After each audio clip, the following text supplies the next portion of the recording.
നമസ്കാരം, ഞാൻ ഷിഹാബ്. എൻ്റെ ചിത്രങ്ങളുടെ പിന്നിലെ കഥയാണ് ഞാൻ നിങ്ങളോട് പറയുന്നത്. ഇന്ന് ജൂൺ 1 ജൂൺ 1 എന്ന് പറയുമ്പോൾ നമുക്ക് എല്ലാവർക്കും അറിയാം, സ്കൂൾ തുറപ്പിൻ്റെ ഒരു ദിവസമാണ്. അല്ലെങ്കിൽ ജൂൺ 1 കഴിഞ്ഞിട്ടുള്ള ഏതെങ്കിലും ദിവസങ്ങളിലാണ് സ്കൂൾ തുറക്കാറ്. എൻ്റെ സ്കൂൾ തുറപ്പിൻ്റെ ഒരു ചിത്രം, അതിൻ്റെ പിന്നിലെ ഒരു കഥയാണ് ഞാൻ നിങ്ങളോട് പറയുന്നത്. സ്കൂൾ തുറപ്പിൻ്റെ ചിത്രങ്ങൾക്കൊരു പ്രത്യേകതയുണ്ട്. നിങ്ങളത് ശ്രദ്ധിച്ചിട്ടുണ്ടോ എന്നറിയില്ല. അതൊരു ആവർത്തനമാണ്. എല്ലാ വർഷവും സംഭവിക്കുന്നത് ഒരേ കാര്യം തന്നെയാണ്. കുട്ടികൾ മാറുന്നു, അറ്റ്മോസ്ഫിയർ മാറുന്നു എന്നുള്ളതല്ലാതെ ചിത്രങ്ങളിലേക്ക് കണ്ടെത്തുന്ന കാഴ്ചകൾക്ക് ഒരാവർത്തനമുണ്ട്. അതൊരു ആവർത്തനം തന്നെയാണെന്ന് അറിയാം.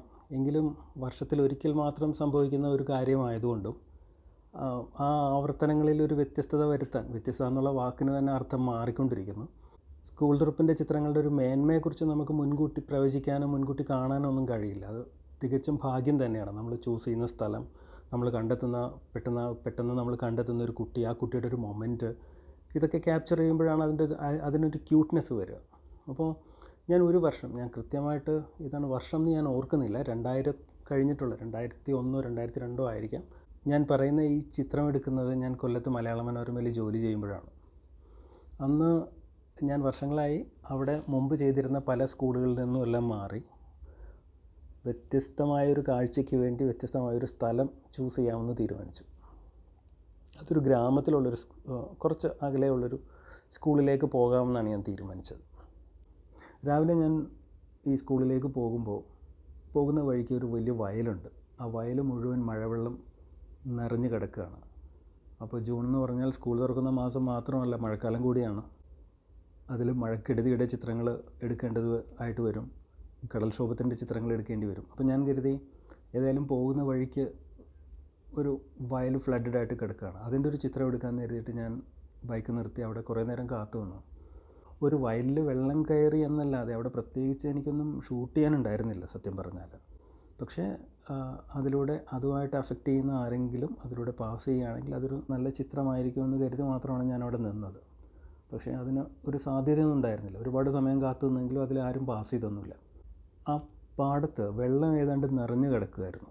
പക്ഷേ ഒരു മനുഷ്യൻ പോലും ആ പാടത്തിനരികിൽ കൂടെ പോകാത്തത് കൊണ്ട്, ആ പാടത്തുകൂടെ ക്രോസ് ചെയ്യാത്തത് കൊണ്ട് എനിക്ക് ചിത്രത്തിനൊരു സാധ്യത അവിടെ കണ്ടെത്തിയില്ല. ഞാൻ കുറേ സമയം കാത്തു നിന്നു. പക്ഷേ ഒരു ഹ്യൂമൻ എലമെൻ്റ് ഇല്ലാതെ ആ ചിത്രമെടുത്ത് മടങ്ങാനും എനിക്ക് തോന്നിയില്ല. പക്ഷേ എനിക്ക് സ്കൂളിലേക്ക് എത്താനുള്ള സമയമായി. അപ്പോൾ 9:30 ആ സ്കൂളിലേക്ക് എത്തേണ്ടതുണ്ട്. എങ്കിൽ മാത്രമേ സ്കൂൾ തുറപ്പിൻ്റെ ചിത്രം എടുക്കാൻ പറ്റൂ.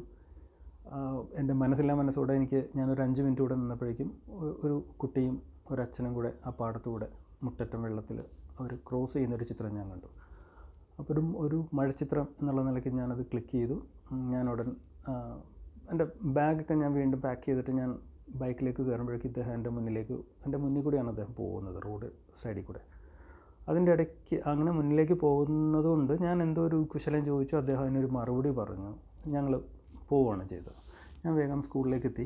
ഫ്ലഡിൻ്റെ ചിത്രം എടുക്കാനാണ് ഞാൻ നിന്നിരുന്നെങ്കിലും എൻ്റെ ഉള്ളിലൊരു ചെറിയ പേടി, സ്കൂൾ തുറപ്പിൻ്റെ ചിത്രം എങ്ങനെയായിരിക്കും, അതെങ്ങനെ ഉണ്ടാവും. എനിക്ക് സത്യം പറഞ്ഞാൽ ആ സ്കൂള് ഞാൻ മുൻപ് പോയിട്ട് പരിചയമൊന്നുമില്ല, പണ്ട് കേട്ടിട്ടുള്ളൊരു സ്കൂളാണ്. കുറച്ചൊരു വില്ലേജിലുള്ളൊരു സ്കൂൾ ചൂസ് ചെയ്തതെന്ന് മാത്രമേ ഉള്ളൂ.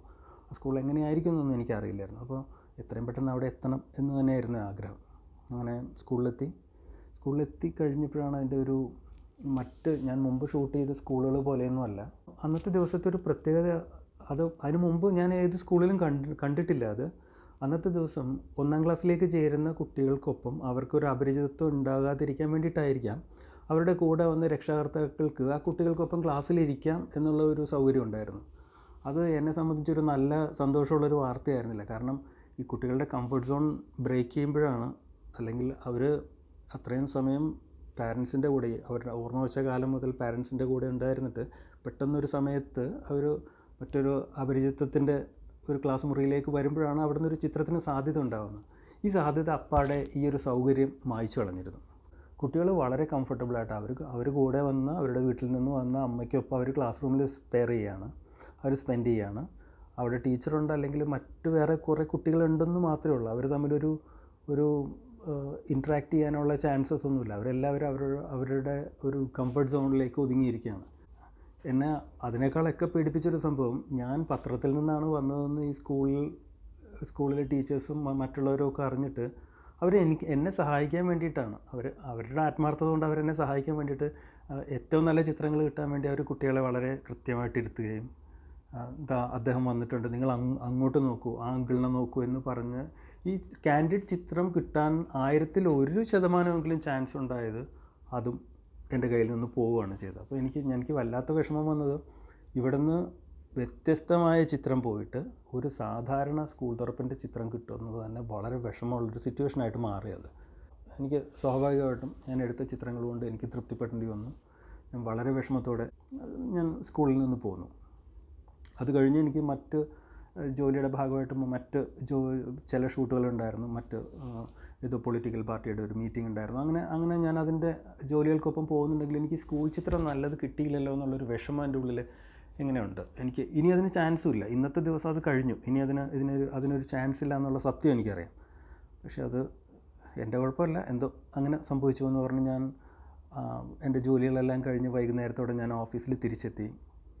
ഞാൻ ചിത്രങ്ങൾ കണ്ടു തുടങ്ങുകയാണ്. ഞാൻ രാവിലെ മുതലെടുത്ത് ചിത്രങ്ങൾ കണ്ടു തുടങ്ങുമ്പോൾ എൻ്റെ ആദ്യത്തെയും രണ്ടാമത്തെയും മൂന്നാമത്തെയും ചിത്രം, അതായത് ആ പാടത്ത് അച്ഛനും പിന്നെ മകനും കൂടെ പോകുന്ന ചിത്രം കണ്ടപ്പോഴാണ് എനിക്ക് സത്യം പറഞ്ഞാൽ ചിത്രം ഞാൻ കുറച്ച് സമയം നോക്കിയിരുന്നു കഴിഞ്ഞപ്പോഴാണ് ഞാൻ സന്തോഷമാണോ അതോ എൻ്റെ അബദ്ധം കൊണ്ട് അല്ലെങ്കിൽ എൻ്റെ തിരിച്ചറിവില്ലായ്മ ഞാൻ അറിഞ്ഞിട്ടാണോ എന്തോ എനിക്ക് വല്ലാത്ത എന്നെ തന്നെ കളിയാക്കാനാണ് എനിക്ക് തോന്നിയത്. എനിക്ക് വളരെ ഉള്ളിൽ സന്തോഷമൊക്കെ ഉണ്ടായിരുന്നു. കാരണം സ്കൂൾ തുറപ്പിന് ഒരു വ്യത്യസ്തമായ ചിത്രം വേണമെന്ന് മനസ്സിൽ ആഗ്രഹിച്ചതിനേക്കാൾ മനോഹരമായ ഒരു ഫ്രെയിം തന്നെയായിരുന്നു അത്.